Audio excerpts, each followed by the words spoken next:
Hello guys, welcome to my channel Learnopedia. तो last class में हम लोगों ने सेलाइन फीचर्स ऑफ एईपी 2020 किया था।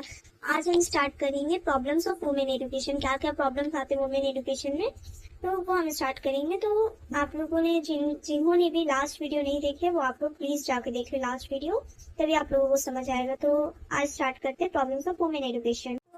आज़ादी के बाद इंडिया में गर्ल्स की पढ़ाई में बहुत अच्छा काफ़ी सुधार हुआ है, लेकिन आज भी गर्ल्स पढ़ाई के मामले में लड़कों से पीछे हैं।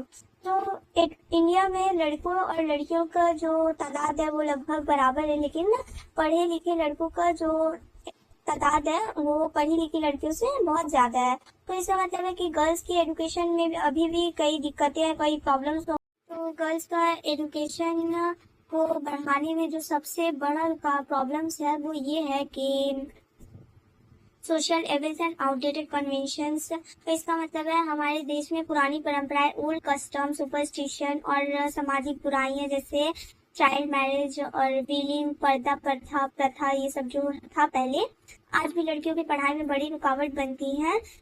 बहुत सारे कंजर्वेटिव परिवारों में लोग सोचते हैं कि लड़की का काम सिर्फ घर संभालना है, इसीलिए उन्हें सिर्फ इतना पढ़ाया जाता है कि उनकी शादी हो सके, ना कि अच्छा करियर बनाने के लिए। ये सोच गांव और rural and under developed areas में और ज्यादा देखने को मिलती है। हालांकि ये चाइल्ड मैरिज के खिलाफ कानून बना हुआ है, फिर भी कई जगह ये प्रॉब्लम्स अभी भी मौजूद है। ठीक है, uneducated countryman and their disregard for the importance of education.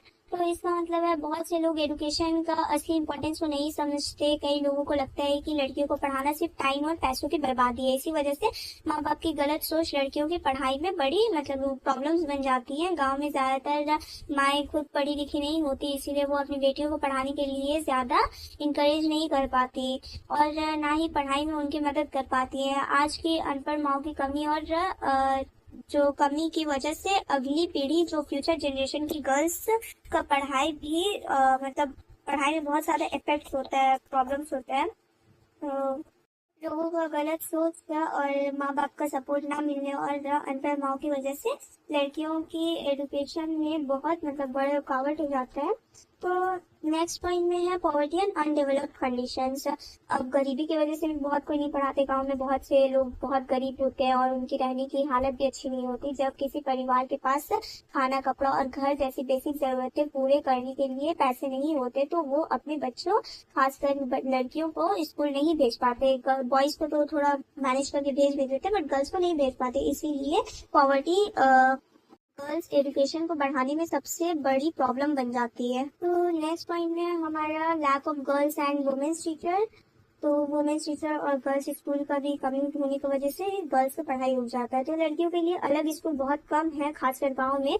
कई गांव में तो लड़कियों के लिए प्राइमरी स्कूल भी नहीं है और शहरों में भी सेकेंडरी स्कूल की कमी है, हाई स्कूल। तो इसके अलावा टीचर्स की भी कमी है, जिसकी वजह से पढ़ाई और मुश्किल हो जाती है। गांव में स्कूल ना होने की वजह से बहुत सी गर्ल्स पढ़ना चाहती हैं, लेकिन मजबूरी में अपनी पढ़ाई छोड़ देती हैं। एक और प्रॉब्लम ये है कि कई पेरेंट्स को एजुकेशन लड़के और लड़कियों को एक साथ पढ़ना को पसंद नहीं करते हैं, इसीलिए वो अपनी बेटियों को स्कूल नहीं भेजते। गर्ल्स के स्कूल और टीचर्स की कमी और को एजुकेशन के खिलाफ पेरेंट्स की सोच की वजह से गर्ल्स का एजुकेशन को नुकसान होता है। ठीक है, तो सेकेंड पॉइंट में है डिफेक्टिव करिकुलम। तो इसका मतलब है कि इंडिया में काफी समय से एजुकेशन सिस्टम को लेकर शिकायत रही है। एस एन मुखर्जी ने कहा था कि इंडिया में गर्ल्स को लगभग वही पढ़ाया जाता है जो लड़कों को पढ़ाया जाता है। गर्ल्स के लिए अलग या उनकी जरूरत के हिसाब से पढ़ाई की ज्यादा व्यवस्था नहीं थी। बहुत सी लोगों को लगता है कि मैथ्स और साइंस लड़कियों के लिए मुश्किल सब्जेक्ट्स है। इसी वजह से चाहे लड़कियां पढ़ाई में अच्छी क्यों ना हो, उन्हें इलेक्ट्रॉनिक्स, कंप्यूटर और टेक्निकल एजुकेशन जैसे सब्जेक्ट्स पढ़ने का मौका कम मिलता है। लेकिन अब ये सोच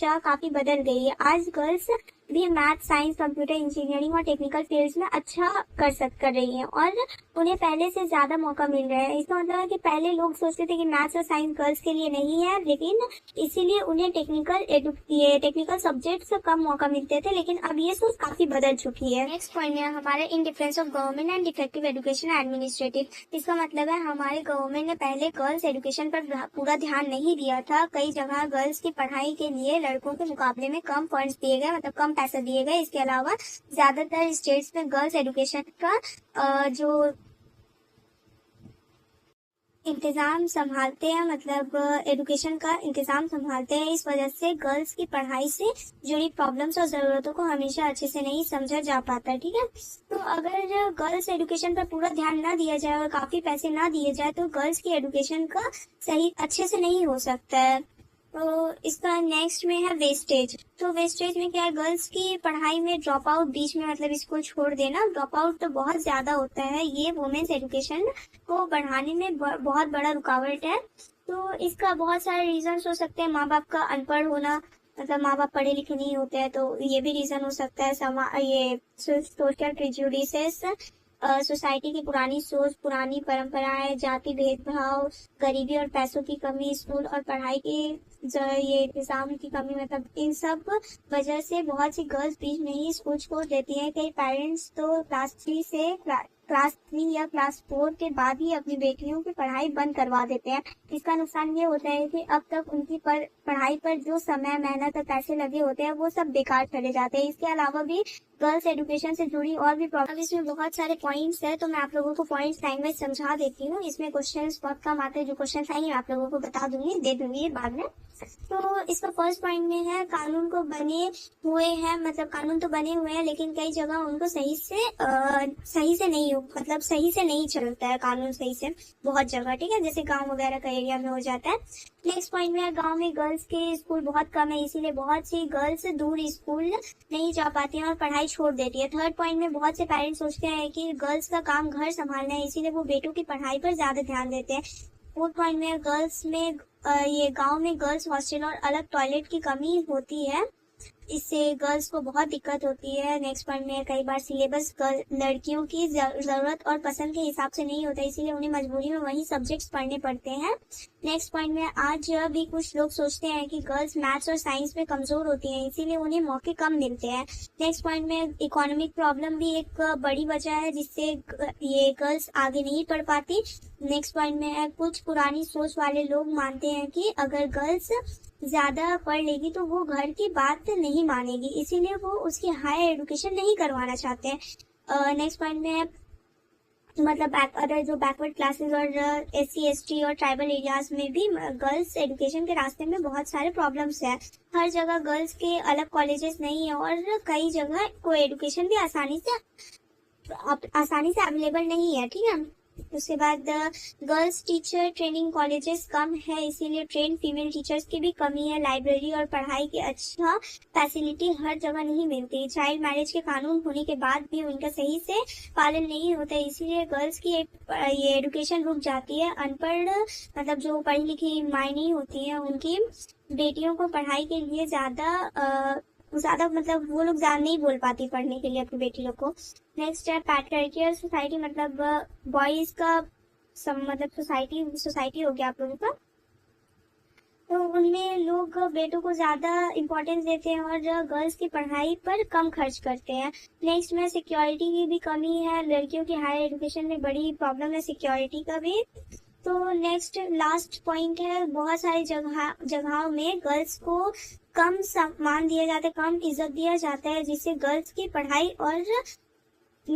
में भी मतलब इफेक्ट पड़ता है। तो नेक्स्ट पॉइंट में है, ways to solve the problems of womens education. तो इसका मतलब है ये इंडिपेंडेंस के बाद इंडिया में वुमेन्स एजुकेशन को बढ़ावा देने के लिए बहुत काम किया गया है। तो इंडिया का कॉन्स्टिट्यूशन कहता है कि लड़के और लड़कियों को बराबर अधिकार मिलेंगे, किसी के साथ उसका जेंडर के आधार पर भेदभाव नहीं होगा। इसीलिए राज्य सरकार और केंद्र सरकार दोनों ने मिलकर गर्ल्स एजुकेशन को बढ़ावा देने के लिए कई खास कदम उठाए हैं। गर्ल्स एजुकेशन की प्रॉब्लम को समझने और उनके सोल्यूशन बताने के लिए यूनिवर्सिटी एजुकेशन कमीशन और एजुकेशन कमीशन जैसे कमीशन बनाए गए। इन कमीशन ने बताया है कि गर्ल्स की पढ़ाई में क्या क्या रुकावटें हैं और उन्हें कैसे दूर किया जा सकता है। हर 5 इयर्स प्लान में भी गर्ल्स एजुकेशन पर ज्यादा पैसा और ध्यान दिया गया, क्योंकि एजुकेशन से ही गर्ल्स को मजबूत बनाया जा सकता है। गर्ल्स एजुकेशन का मतलब सिर्फ स्कूल भेजना या बराबरी देना नहीं है,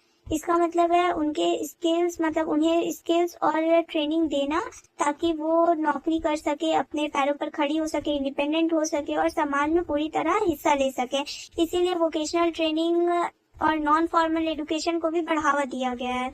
और गर्ल्स एजुकेशन के साथ साथ फैमिली वेलफेयर, हेल्थ अवेयरनेस और लिटरेसी पर भी ध्यान दिया गया है। गवर्नमेंट के साथ एनजीओज और प्राइवेट ऑर्गेनाइजेशन भी मिलकर गर्ल्स की एजुकेशन बढ़ाने के लिए काम कर रहे हैं। उनका एम है ज़्यादा से ज़्यादा गर्ल्स का स्कूल में एडमिशन करवाना, जो ये इंक्लूजन का मतलब है, और रिटेंशन का मतलब है जो गर्ल्स स्कूल में है उनकी पढ़ाई बीच में ना छूटे। इससे बहुत सारे सोसाइटल प्रॉब्लम्स कम हो सकती हैं, जैसे चाइल्ड मैरिज हो गया, गर्ल्स का जो हेल्थ के बारे में होता है वो कम हो गया। ठीक है, तो ये सारी चीज, बहुत सारे सोसाइटल प्रॉब्लम भी कम हो सकते हैं। इसके अलावा माँ बाप को भी मतलब माँ बाप भी मतलब आगे उनका फ्यूचर सोच सकते हैं, और उनकी सोच बदलना बहुत जरूरी है ताकि वो अपनी बेटियों को पढ़ाने दें। आज के दौर में गर्ल्स एजुकेशन पूरे समाज और मतलब पूरे सोसाइटल का जो तरक्की है वो, और इक्वालिटी और सोशल जस्टिस के लिए बहुत ज्यादा जरूरी है माना गया। ठीक है, तो इसमें बहुत सारे पॉइंट्स हैं। तो वेस्ट बंगाल, इसका फर्स्ट पॉइंट मैं आप लोगों को लाइनलेस पॉइंट बता देती हूँ। तो फर्स्ट पॉइंट में है वेस्ट बंगाल में वुमेन्स एजुकेशन काउंसिल बनाया गया है ताकि गर्ल्स की पढ़ाई और अच्छी हो। सेकंड पॉइंट में है गर्ल्स एजुकेशन के काम देखने के लिए गर्ल्स वुमेन ऑफिसर और चीफ इंस्पेक्टर की मतलब रखी जाए। और थर्ड पॉइंट में है गांव में गर्ल्स की पढ़ाई बढ़ाने के लिए सरकार ने खास कदम उठाए हैं। फोर्थ पॉइंट में है गर्ल्स टीचर्स के लिए रहने की क्वार्टर्स बनाई गई है ताकि गांव में टीचर्स की कमी ना हो। नेक्स्ट पॉइंट में है गर्ल्स हॉस्टल बनाए गए ताकि गर्ल्स सेकेंडरी और हायर एजुकेशन आसानी से कर सके। नेक्स्ट पॉइंट में दिया गया है बहुत से स्टेट में क्लास 8 तक गर्ल्स की पढ़ाई फ्री कर दी गई है।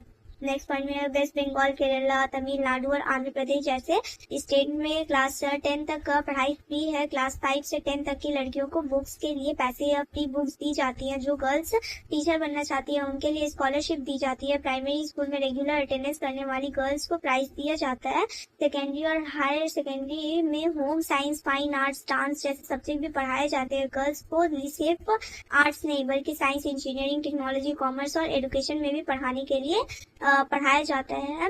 ट्रेन टीचर्स का क्वांटिटी बढ़ाने पर जोर दिया गया है। गवर्नमेंट और प्राइवेट इंस्टीट्यूशंस को गर्ल्स एजुकेशन पर ज्यादा पैसा लगाना चाहिए। गर्ल्स की सिक्योरिटी बढ़ाने के लिए भी कदम उठाया गया। टीवी, रेडियो और दूसरे मीडिया के जरिए गर्ल्स लोगों को गर्ल्स की पढ़ाई के लिए मतलब जागरूक किया गया, उनको बताया गया है। ठीक है, तो गर्ल्स के स्कूल छोड़ने मतलब जो ड्रॉप आउट को रोकने के लिए पेरेंट्स की सोच को भी बदलनी होगी। अगर पेरेंट्स बेटियों को पढ़ाएंगे और सपोर्ट करेंगे तो गर्ल्स स्कूल नहीं छोड़ेंगे और उनका एजुकेशन अच्छा होता रहेगा। अब कुछ इंडियन कॉन्स्टिट्यूशन सेफगार्ड्स है वुमेन्स के लिए, जैसे फंडामेंटल राइट्स है। तो article 14 equality before law, article 14 है, तो उसका मतलब है, इसका मतलब है गर्ल्स और बॉयज दोनों कानून की नजर में बराबर है, किसी के साथ भेदभाव नहीं होगा। आर्टिकल 15 है नो डिस्क्रिमिनेशन, इसका मतलब है सेक्स, कास्ट, रिलीजन के आधार पर किसी के साथ भेदभाव नहीं किया जा सकता। आर्टिकल 15(3) का मतलब है special provision for women and children. इस आर्टिकल के हिसाब से गवर्नमेंट गर्ल्स को और बच्चों के फायदे के लिए अलग कानूनी योजना बनाई जाएगी। ठीक है, आर्टिकल 16 का मतलब है equal opportunity in government jobs. इसका मतलब गवर्नमेंट जॉब्स में लड़के और लड़कियों को बराबर मौका मिलेगा। आर्टिकल 19 है फ्रीडम। इस आर्टिकल के तहत गर्ल्स को बोलने का आजादी, freedom of speech, assembly, movement, शांति से इकट्ठा होने की आजादी और कहीं भी आने जाने की आजादी मिलती है। Article 39 equal pay for equal work. अगर गर्ल्स और बॉयज एक ही काम करते हैं तो दोनों को बराबर सैलरी मिलेगी। आर्टिकल 42 में है मैटरनिटी रिलीफ। सरकार गर्ल्स के लिए अच्छी और सुरक्षित मतलब अच्छा जगह, वर्किंग कंडीशंस और मैटरनिटी का ये टाइम पे छुट्टी और फैसिलिटी देगी। Article 47 nutrition and public health. सरकार का फर्ज है कि लोगों को अच्छा न्यूट्रिशन, अच्छा स्टैंडर्ड ऑफ लिविंग और बेहतर हेल्थ फैसिलिटी मिले। अब यहाँ पे कुछ स्पेशल प्रोविजन थे। आर्टिकल 23 है ह्यूमन ट्रैफिकिंग और फोर्स लेबर पर रोक। तो इसका मतलब है गर्ल्स और किसी भी इंसान को बेचना मतलब ह्यूमन ट्रैफिकिंग या जबरदस्ती काम करवाना, फोर्स लेबर कानूनी जुर्म है। ये आर्टिकल गर्ल्स का एक्सप्लॉयटेशन से बचाता है। आर्टिकल 24 का मतलब है चाइल्ड लेबर पर रोक। छोटे बच्चों से फैक्ट्रीज या खतरनाक जगहों पर काम नहीं करवाया जा सकते। इससे बच्चे स्कूल जा सकते हैं और सेफ रह सकते हैं। और हिंदू सक्सेशन अमेंडमेंट एक्ट 2005 पर इसका मतलब है कि इस कानून के बाद गर्ल्स को भी अपने फादर का जो प्रॉपर्टी है उसमें बेटों को बराबर अधिकार मिलेगा। मतलब जो जितना अगर प्रॉपर्टी बॉयज का होगा उतना ही गर्ल्स का भी होगा। तो इसका फर्स्ट पॉइंट में दिया हुआ है। नेक्स्ट पॉइंट में है protection of womens from domestic violence act 2005। अगर किसी गर्ल्स के साथ घर में मारपीट या डोमेस्टिक वायलेंस होती है तो ये कानून उसकी सेफ्टी और मदद करता है। आई होप कि आप लोगों को जितना भी मैंने समझाया वो आप लोगों को समझ आ गया होगा। अगर आप लोगों को मेरी वीडियोस पसंद आए तो मुझे सपोर्ट करें ताकि मैं आगे और वीडियोस आप लोगों के लिए अपलोड कर सकूं। तो इसे लाइक शेयर एंड सब्सक्राइब करें। मिलते हैं नेक्स्ट वीडियो में, तब तक के लिए बाय बाय।